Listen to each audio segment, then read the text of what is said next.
Good morning. Good morning. Certainly enjoyable to have you all here. You can see we're still working through some logistics. We want to make sure that we present the most professional program that we can. I'm John Kelker, the president of your Citizens Club, and it is a pleasure to have those of you who are live as well as those who are watching remotely now or when this program is recorded. And I want to offer a special thanks to Sarah Goldman. I see Sarah in the back for sponsoring our coffee this morning. Thank you very much. It is a pleasure this morning that we have the UIS Chancellor, Janet Gooch, who is joining us and will be sharing things about the university. Looking ahead, I want to share with you that our January program will include School District 186 Superintendent Jennifer Gill, and we will address all things related to our county's largest school district. In February, fingers crossed, we are hoping to host a mayoral debate, and we are currently working on a number of logistics. If successful, and we hope we will be sending something to members of the Citizens Club asking for your input on questions we can consider to ask the candidates. So please be looking for that and be leaning in towards what is it we'd like to see from the next mayor of our community. And as always, I'd be remiss if I didn't remind anyone who hasn't paid their annual dues for this year. It's $30, and I thank Carol Sutton, who's in the back, for always being here. If you want to make your annual due payment today, you can pay to Carol, or you can see me after the meeting and speak to me about it.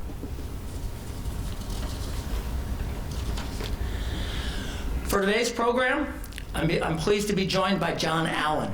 John is a founding member of our Citizens Club and a longtime friend of education. John will host our conversation with the Chancellor, and to get things started, I'm happy to turn things over to John. Thank you very much, and thank you all for coming out this morning. It's good to see everyone. It's my pleasure to introduce the new Chancellor at the University of Illinois Springfield, Janet Gooch. So before we jump into things, we've talked a little bit about finding out who's in the audience. So I'm not surprised that she came up with several pages of questions, which we've whittled down to a precious few. So I'm going to turn it over to Janet, and she can ask those. Great. So we wanted to see what the involvement of the audience was with our university. So I'm going to raise out some questions, and then if you meet this criteria, raise your hand and leave it up, okay? So raise your hand if you have a degree from the University of Illinois Springfield or Sangamon State. Excellent. How about if you have taken at least one class at the University of Illinois? Keep it up so we can see how many we actually get. Do you have a family member who has a degree or took a class at our institution? Excellent. Oh, we're growing strong. We'll soon get to the whole room. Yes, well, that's our hope, John. You've attended a show or an event at the Sangamon Auditorium. There we go. There we go. Have you used the Brookins Library? How about attended an athletic event at the Recreation Center? And have you listened to NPR? All right, great. Have you walked or ran on our beautiful campus? And have you attended a star party? Oh, great, look at that. So all that just goes to show how our university touches every aspect of the community and how involved all of you are, and for your participation at our university, we really thank you for that. But you can see that the university is multidimensional and really touches a lot of the aspects of our town and community. Good. Thank you very much, and thank you all for participating. And if you didn't have your hand up,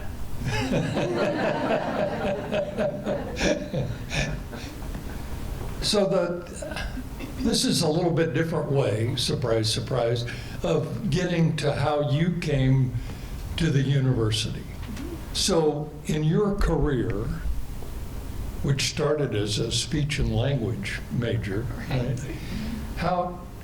What are some 2 or 3 maybe mileposts or checkpoints along the way that, as you look back now, you think, this is where I belong? Good question. So I'll give you a little history about me. I am a speech pathologist by training. All of my degrees are in speech-language pathology. And my area of specialty within that field is cleft palate and early speech sound development. And I did work as a clinician for a while in the Cleveland area. I worked at Rainbow Babies and Children's Hospital, and I worked on their craniofacial clinic and did private therapy. And I really enjoyed that, but I felt like I still didn't really know as much as I wanted to know about speech pathology, so I decided to go on and get my PhD, which I did at Case Western Reserve University in Cleveland. And then I started working as an adjunct professor at Cleveland State University, which is a relatively strong commuter school. And I really loved teaching, but I knew I wanted to work at a university that had more of a residential feel. So I applied for several positions and took the position in Kirksville at Truman State University. Any of you familiar with Kirksville, Missouri and Truman State? It's not far from here. It's about 3 hours west. It's a very similar school to UIS. It has about 3,800 students, and it's also a public liberal arts college in the same consortium as University of Illinois Springfield, COPLAC, the Council of Public Liberal Arts Colleges. And it's in the same athletic conference, the GLBC. And I went there as a faculty member in speech-language pathology, and then I kept getting asked to serve in leadership roles. And first I became the chair of the speech-language pathology department. And then I was encouraged to apply for the dean position of the School of Health Sciences and Education, which I did. And while at Truman, I was there for 27 years, a long time.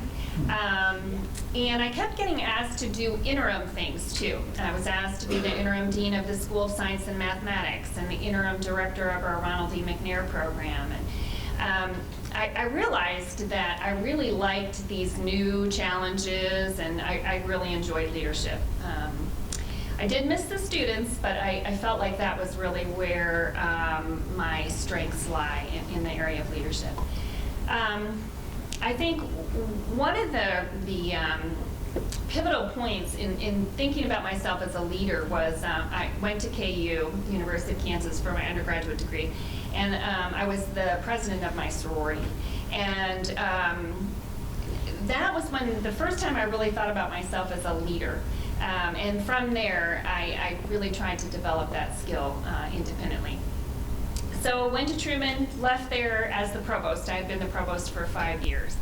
And I was at a time in my life where I thought about, I actually retired from Truman, which was amazing because I worked there for 27 years. So I thought, well, I could either retire, which my husband is doing, or I could take on a new challenge. Well, if you know me, take on the new challenge was the obvious choice.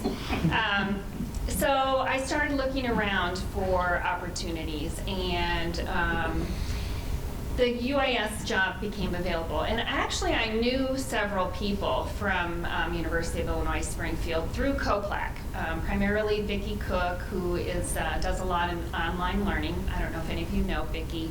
And also Karen Moransky, who no longer works at Springfield, but we were colleagues, and she encouraged me to think about this position, and I did. And I thought, why not? You know, let's see what happens. And I applied, and it all just fell in place so smoothly and so easily that I really felt like this was where I was supposed to land. And I've really enjoyed being here since I came in late June to start July 1. So it's been a great experience. So you've landed on the stage. Yeah. I don't dance. So let's take a look if we could. She was so good to put some slides together of some people that you met and things you've observed. I'm sure you can see. Yeah, so I've done a lot to try to get to know the university community. And so these are highlighting some of the activities that I participated in since I started at the beginning of the year. A lot of opportunities to meet with students over in the Student Union building for coffee, and just out meeting and greeting.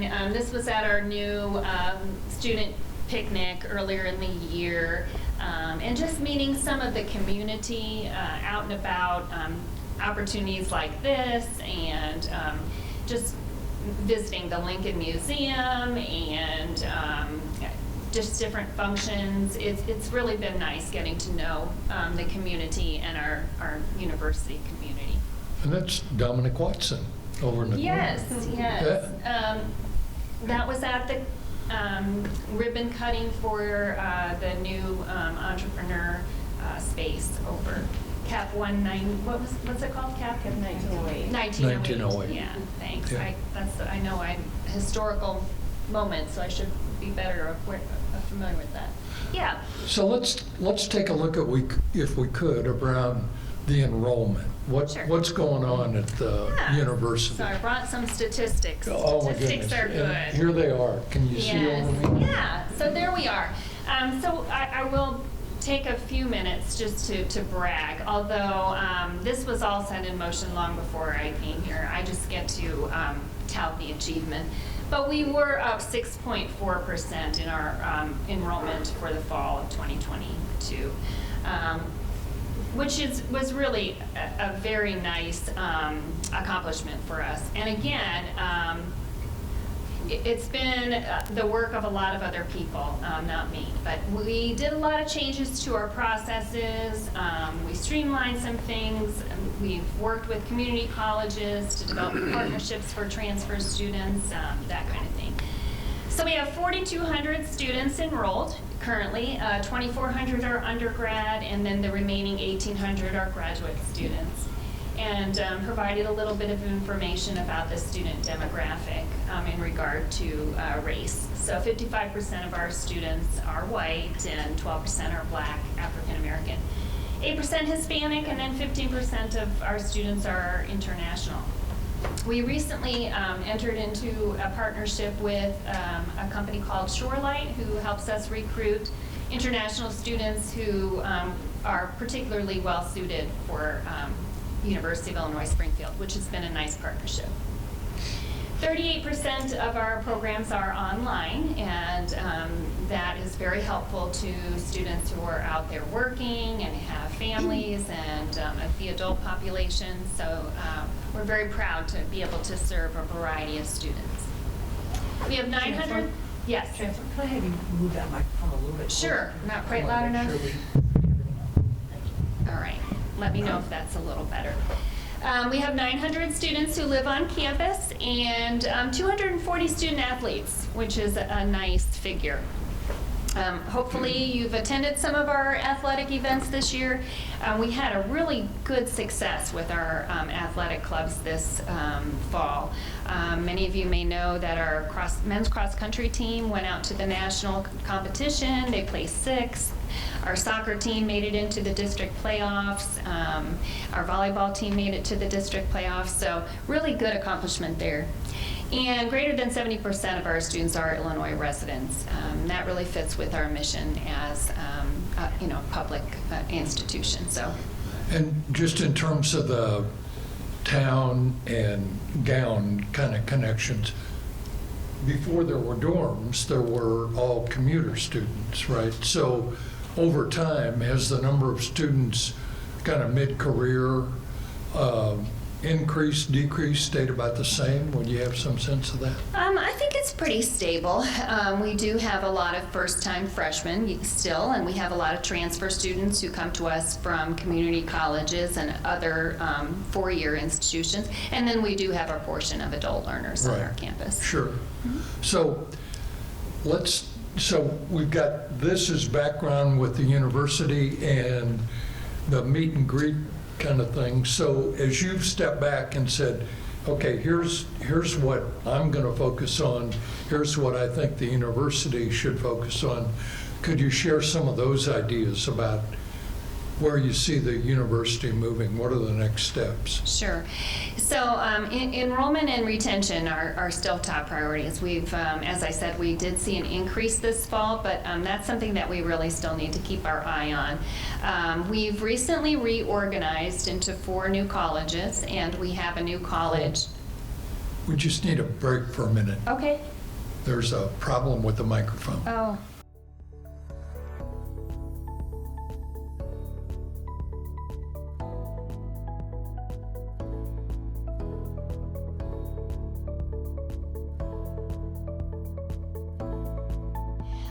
So I was mentioning that we have recently reorganized into 4 new colleges. Our new College of Health Science and Technology is going to be an opportunity for us to develop some new programs around the health sciences and technology and better serve the community workforce need in that arena. We are currently working on, the faculty are submitting proposals for an opportunity to develop new programs, revitalize curriculum on our campus to keep things relevant. You know, what do students need now? The fields are changing so dramatically right now. Workforce needs are changing. Everything is becoming much more technological. And so we're really making an effort to look at our curriculum, make sure that it's relevant for students so that we can prepare them with lifelong skills that are going to best serve them in the workforce. So enrollment, retention. As you get new students, you have to make sure that you keep them there because it's a lot easier to keep a student that you already have enrolled than it is to find a new one. So we're looking at our programs for student success and advising and things like that that really help students of all types succeed at our university, because if we have them come to UIS, we want them to graduate from UIS, and so we're putting a lot of effort toward making sure that students are successful. Great. So let's talk for a minute about the value of a liberal arts education, and I know that it was part of the group that you were with when you were at Truman. So how does that work? Sure. So I'm a big fan of a liberal arts and sciences education. And the reason why is because, I think that the skills that a student acquires through a liberal arts education are imperative for their success, not just in their first career, but in their careers.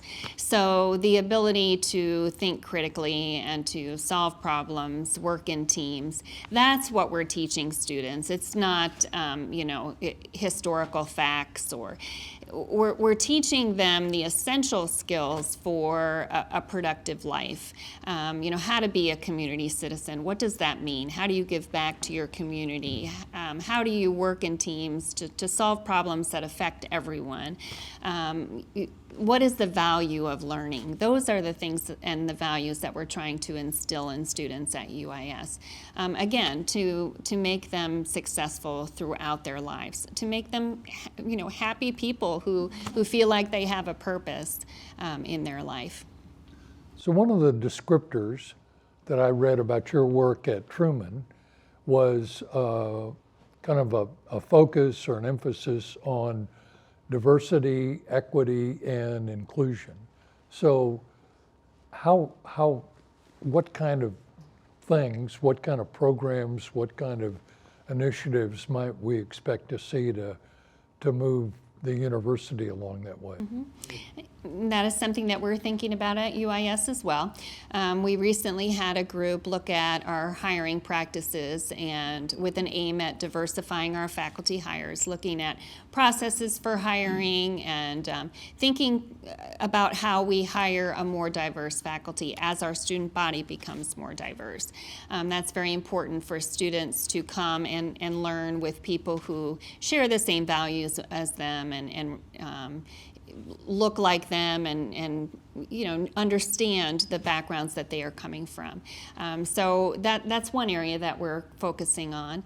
And then just thinking about how to diversify our student population as well. How do we attract students from not just different racial backgrounds, but different age, different rural versus urban areas. The more diverse our student population and our faculty population, the richer our environment is, the richer the learning environment is. So we're looking at both of those aspects, diversifying the student body, diversifying the faculty. And just thinking about how we instill the value of diversity, equity, inclusion in our curriculum. What are we teaching students and how are we teaching students to make them more accepting of people from all walks of life? So part of that, it strikes me, is the preparation that students receive before they come to the university. Are they ready for that, to meet those standards now? So what kind of partnerships might you have already begun to work on with 186 School District, Lincoln Land, or their other districts and other community colleges? How's that work? Yeah, that's a good question. We are seeing students come to UIS with a little different level of preparation, primarily because of the pandemic. So we see students who are not necessarily as well equipped academically and socially. So we've noticed on our campus that students haven't had the opportunity to meet collectively in groups and discuss conflicts, and so their conflict resolution skills are not quite as well developed, and it's been a little more difficult actually post-pandemic. So we're thinking about that a lot on our campus. As far as our partnerships, we do work with District 186. We do a lot of teacher training over there. We have a program that is for paraprofessionals to get them to the teacher certification level. A lot of our students who graduate in our teacher prep program go on to work at 186, do their student teaching over at 186. We have a great partnership with Lincoln Land.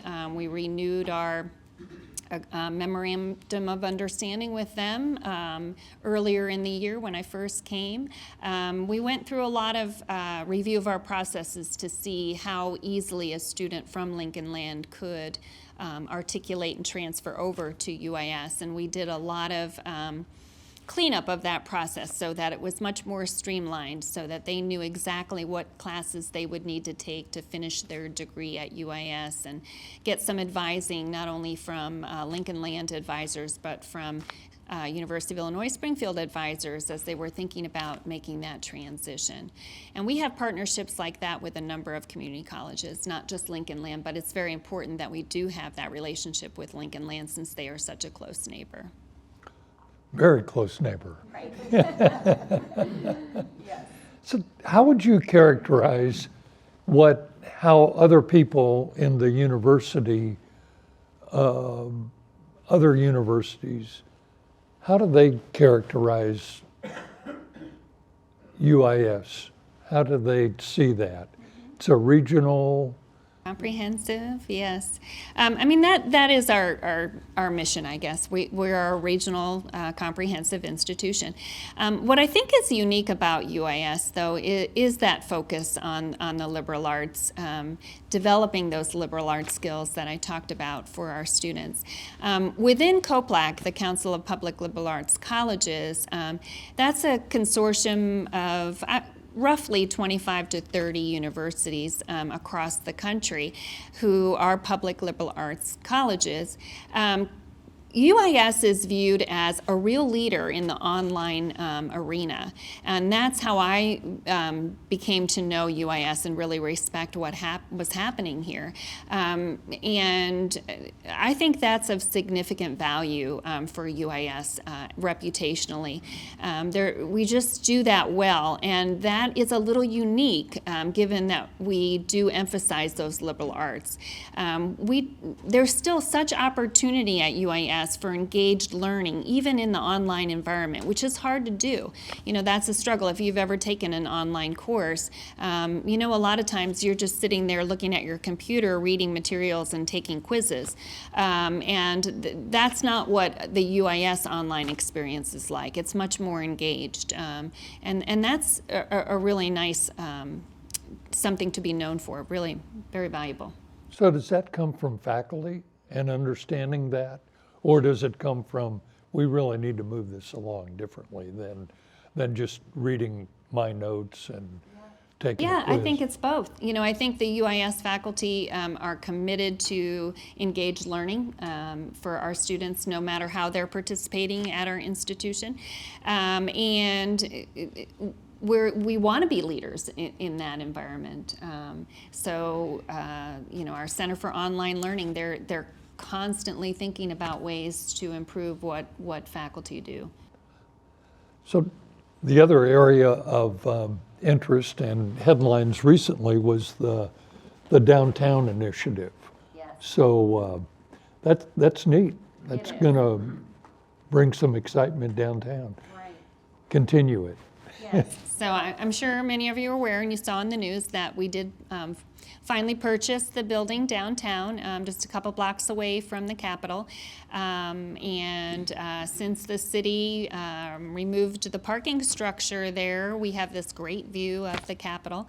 And we'll be moving the Innovate Springfield and our Center for State Policy and Leadership into that new building, and hopefully encouraging other partners to join us in that space to really move the needle on economic development and improving this collaborative partnerships through that downtown space. Good, good. And that's going to happen probably, beginning in? It'll take a while, so the space does need some considerable renovation, but by 2025 we hope to be in that new space. Good, good, good. Early on, when they were talking about that before your time, there was talk about Southern Illinois University's law school and maybe some kind of development along those lines. Do those talks continue? Is this news to you? Or? No, I had heard that. It's not news to me. And I have had a conversation with some of the administration from that university. I don't think that we're moving necessarily in that direction anymore, but I think there's always opportunity to partner with SIU, and certainly we partner with their medical school quite significantly. Right, right. Oh, yeah. So early on, the university was downtown, right, at its very beginnings, and then moved out and kind of has been back and forth, and especially through the reporting program, right, that Right. There's always been the presence downtown. So there's the Springfield connection too. What other kind of partnerships in Springfield do you see as maybe fruitful down the line? Oh, I think the opportunities are probably limitless. I don't really probably know as well as some of the rest of you do, and that might be something that you could share with us. But local businesses, banks, corporations, always looking for workforce that has those new skills. I was down at the, like I said, the Abraham Lincoln Library and Museum, and I was talking to the director about, students helping with their archives, and there's just so many opportunities for students from UIS to engage with the community. And they've always had a good program in terms of internships and work placements and all. Absolutely. Yeah. I'd like to find out, I suspect the audience knows, I'd like to find out, though, more, what's the connection of this university to the U of I system? What part does it play, and what's the relationship there? Right, so we're one of 3 universities in the University of Illinois system. It's us and the University of Chicago, and then Urbana-Champaign. And recently, under President Colleen's leadership, the 3 institutions have been thinking a lot more about how we collaborate and help each other. And a lot of that will happen through the Innovation Network. So our Innovation Center downtown in the new space that we just talked about is one of I think it's 13 or 14 hubs across the state. So each university has one of these hubs, and it's been President Colleen's dream and vision for these hubs to connect and collaborate on research and offer online learning for different initiatives, solving problems that all of us face across the state. So that's a really great way for our universities to connect. I meet with the chancellors of the other universities frequently, and we talk about ways that we can collaborate. University of Springfield collaborates with the University of Chicago on our nursing program, so the students get that nursing experience through the assistance of the University of Chicago. We partner with the other universities on our law degree, and so that helps us. If we can't offer everything that we can at a certain moment in time, we can use resources from the other institutions. And University of Illinois Springfield has really helped the other 2 institutions get prepared to offer courses online. We've done training with their faculty on online learning. So it's a great reciprocity there, what we have to offer and what they have to offer. It really helps out being in the system. So you don't really have a local board or anything like that? Those are all of those decisions? That's right. So there is a board of trustees for the system, but we don't have a local board. So, items that we propose or new hires at certain levels, that needs to be approved at the system board level. And we meet every other month, and that board meeting rotates around, and I believe Springfield gets this opportunity in March. So we'll have the Board of Trustees meeting here on our campus in March. Good. So could you describe your leadership style? So I like to think of myself as a collaborator.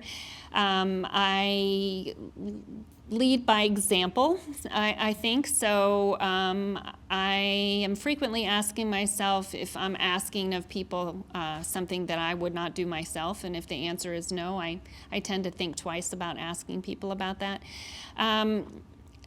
I think I'm a very positive leader. I like to think that anything is possible if you put the right minds to it and you spend enough time thinking the solution through. Like I said, very collaborative. That's something that I really aim for. I would like to think that I am motivating to people. I think one of my particular strengths is identifying in others what they're good at and then helping them see how they can use that for the betterment of the unit. And that's been something that I've really tried to do. There are a number of people in my experience that I've worked with over the years that now are becoming provosts or becoming presidents themselves, and I've had a significant hand in mentoring them, and that's something that I'm pretty proud of. So I like to think of myself as a developer of others while I'm developing the unit that I'm leading. Well, that's good. So you've got a management team that you work with? Yes, and they're amazing. And I have to, in particular, Kelsey Gursky, who has prepared this and prepared me, and we have a great team that works with me. And we had a wonderful lunch yesterday to celebrate my first semester here and the holiday, and really gave me an opportunity to see how effectively the Chancellor's team does work to get a lot of work done, even though our team is not very big. Good. Before we turn this over to this motley crew, what is there something that we had talked about before that we haven't covered that you wanted to make sure to make a point of? I'd just like, to say that I really appreciate the interest from this group, and just what I've seen since I've been here, the way that the community embraces the university is really special and unique. And it's something to really be thankful for and to really make sure continues to grow. Everyone I've met has been so supportive of me and the university and thinking about ways that we can benefit each other. And I think that has really led to the success of the university as well as the Springfield community. And so I'm always open to ideas on ways that we can collaborate to make this community the best it can be. Great, thank you. So here's a chance for some questions from the audience.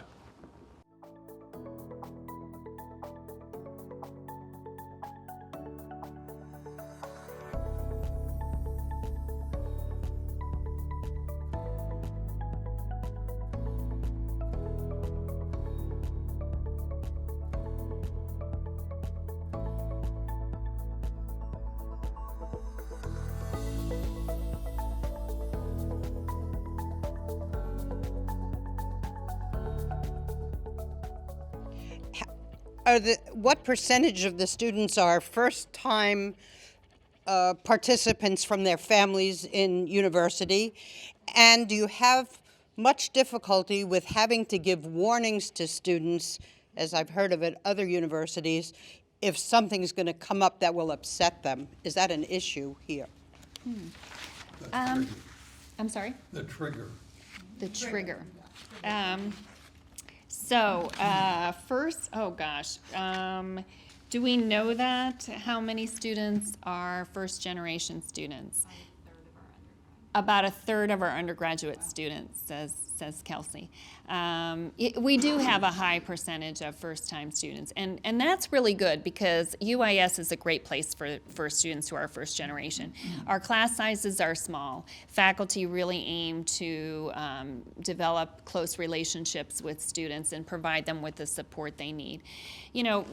I have 3 kids who went to college, and navigating the college application process is not easy even if you work there. So if you think about the struggles that a student has who's no one in their family has ever gone to college, they're unique struggles. And I do think that UIS is a great place for students who come from that background. And then, I'm sorry, what was the other part of the question? Trigger warnings. Trigger warnings. And what do you mean by that exactly?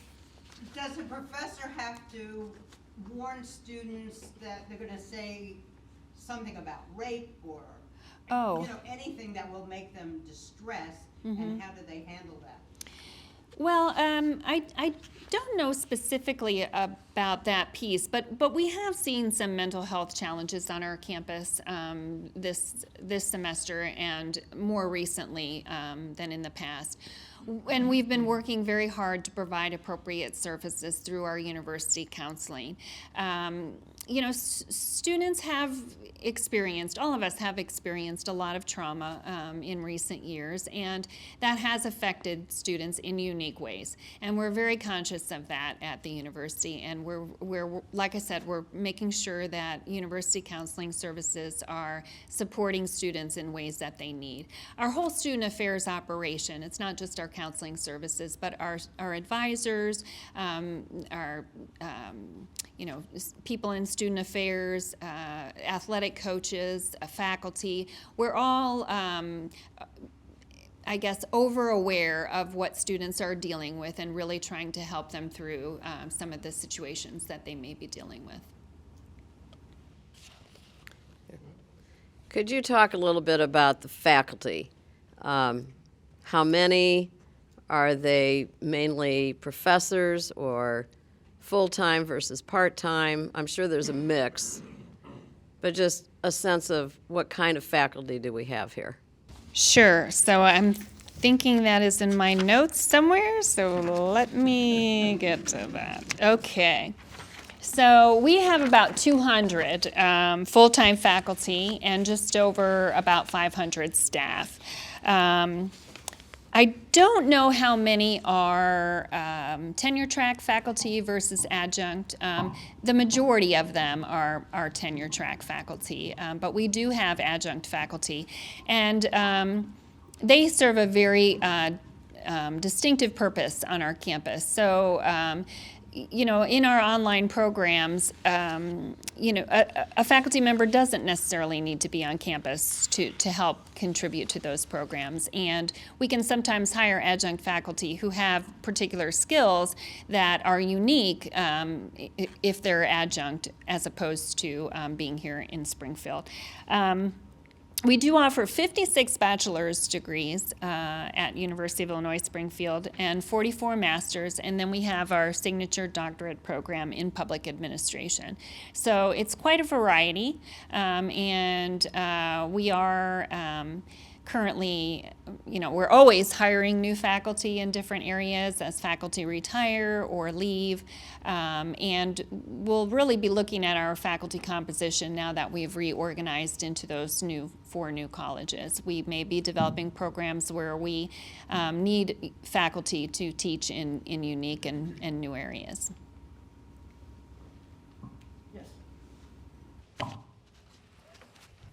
Yes, two questions, if I may. What are the current links between UIS and LLCC administration and board to improve communicating between these two independent communities? And second, what are you considering for initiating increased cooperation other than transfer issues, for example, homeless students or housing? Good question. So one of the first people I met here when I came to Springfield was Charlotte Warren, the president of Lincoln Land Community College. And very early on, we did renew our transfer agreement, which I spoke about earlier. Our enrollment and admissions people at UIS are constantly thinking about how to improve how a student transfers to UIS. So that they know for certain what they're going to need to do to complete their degree. I've also had conversations with Lincoln Land about programs that we could collaborate on.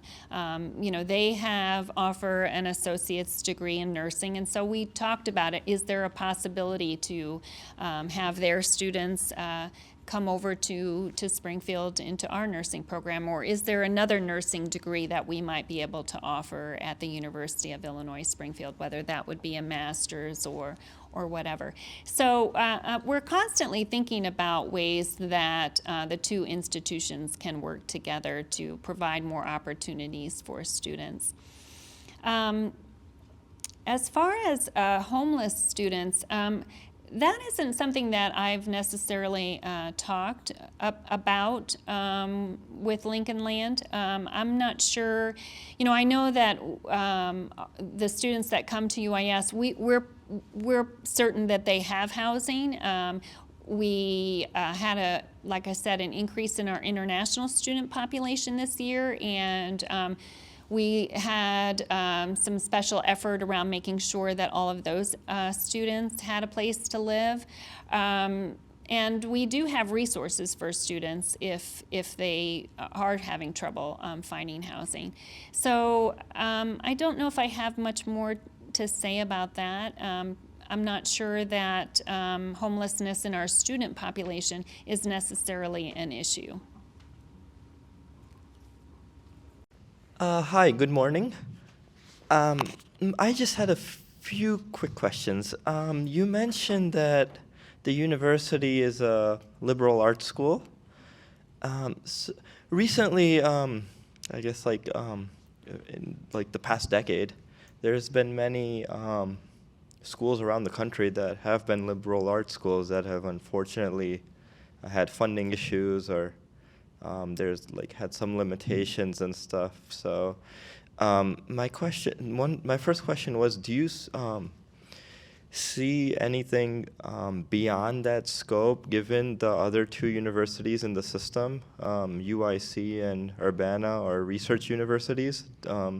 And my other question was, regarding the athletics program, do you see any chance that any hope of a transition to maybe UIS becoming a Division I program in the future? Thank you. Okay, I'll start with the liberal arts. So I think that when I think about liberal arts and what that means, it's a philosophy. So as I talked about earlier, it's how you teach students and the experiences that they have. And I don't think that we're going to stray from that at UIS because it really is a hallmark for us. So it's those engaged learning opportunities that we provide to students, whether that's through internships or service learning or undergraduate research. Those are all really important because we feel that those learning opportunities really contribute to the student development and really do prepare them for their careers in their life. It's a focus on, citizenship and community service and developing the entire student. And those are really important goals at UIS. It's not all about the curriculum, but what we do well at UIS is if you are an English major, we help students understand what can you do with that English major. Or if you're a philosophy major, I understand how it is for a parent. I have a music major, and every so often I'll get from another parent, well, what is your son going to do? And I say, well, he'll do any number of things because he has skills beyond just being able to play the saxophone. He can think critically. He can solve problems. He can, do any number of things. And that's what I feel about our University of Illinois Springfield students. And we're also constantly thinking about our curriculum at UIS and what programs we can develop that can really help the Springfield community to add to the workforce.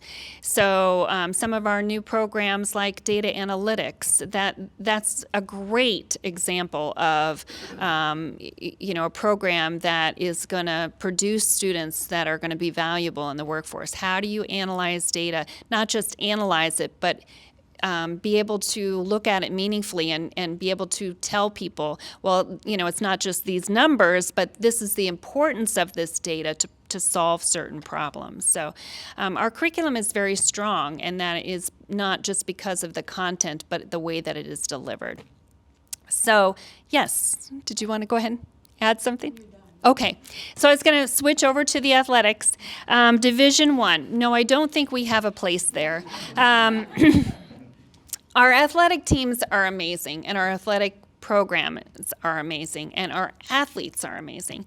They are real leaders on our campus. They're leaders with their peers, and they're leaders in the community. I'm sure you've seen some of our athletes out in the community, in the high schools, they help in some of the local runs. They do all kinds of things in service to the community. But we're not of a size where we could have a Division I athletic program, and I don't think we'll ever get to that size.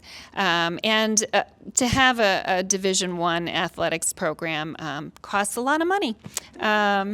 So I don't see that as in the future of UIS, but very strong Division II competition, successful teams like we've had, that will continue and that will always be important to our university.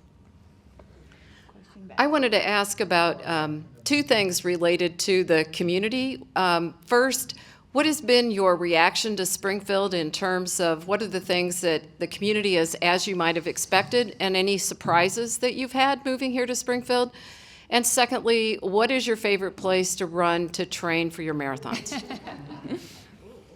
So I absolutely love Springfield. Kirksville, where I came from, is a town of 17,000 residents. It's very small, and there's Target here.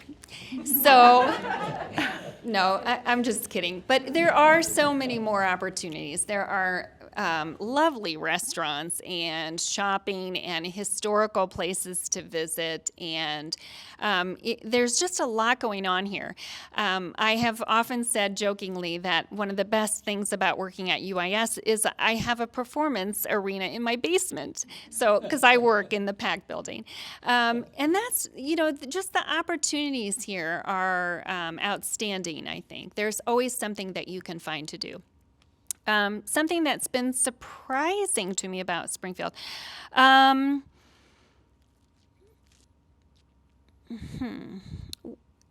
Well, nothing really overly surprising, I would say. I would say, if anything, it's that there is much more here than I realized before I came here.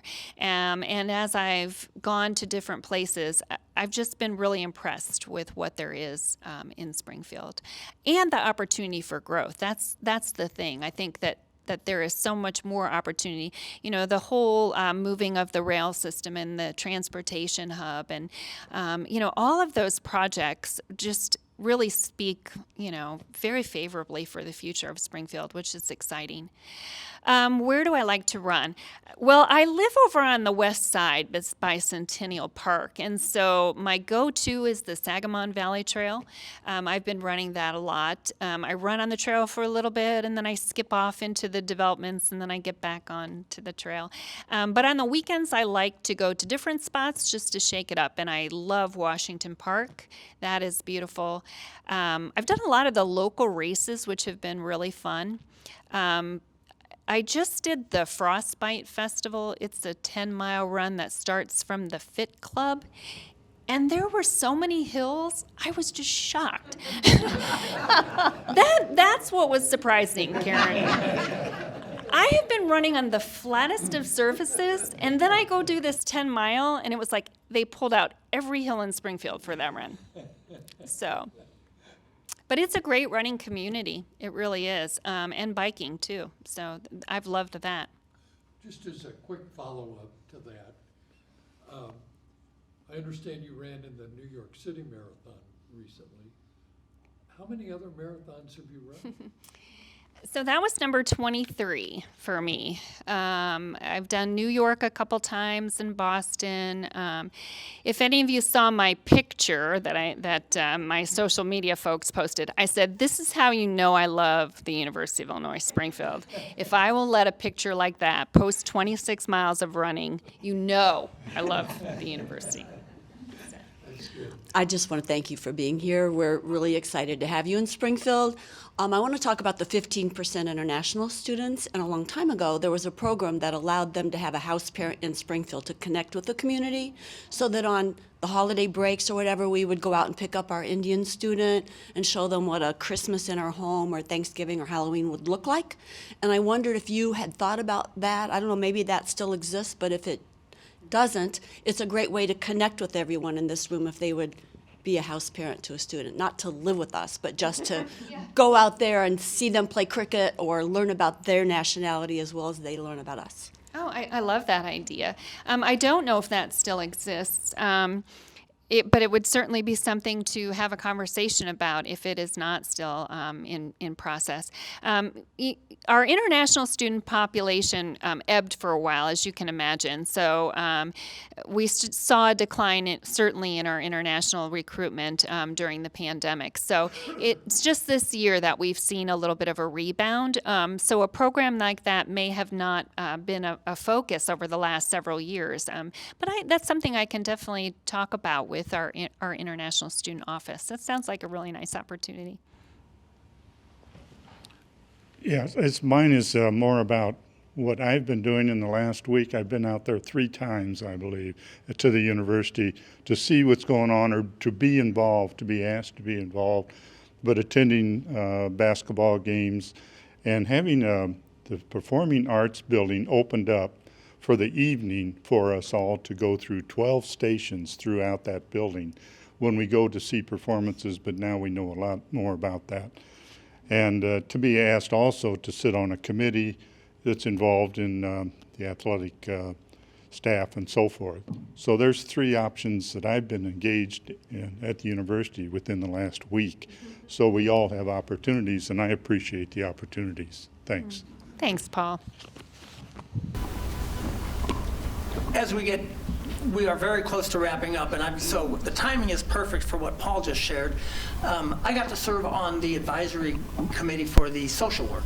And when you talk about online learning, one of the challenges we as non-educational people from the community who were interested in that really challenged those professors, and I was amazed with my perception of how boring or how lack of interaction there could be if you're on the end of the computer. And in a field like social work, that's just the opposite of what they need, and how well those professors encouraged and required that engagement so you could see the progress of those students. So again, much like Paul, there are other ways to get involved, and so it's both a kudos of being involved with the school and seeing how driving that online learning really, really works. So, with that, Chancellor, I want to thank you for joining us this morning. It was wonderful. We appreciate that we get to engage with you. John, your leadership in this program was very helpful. I appreciate that you did that. I want to remind everyone, again, we are having Superintendent Gill join us on January 27th. And before we go, I'd be remiss if I didn't wish all of you happy holidays and a very safe and successful next new year. Thank you for joining us.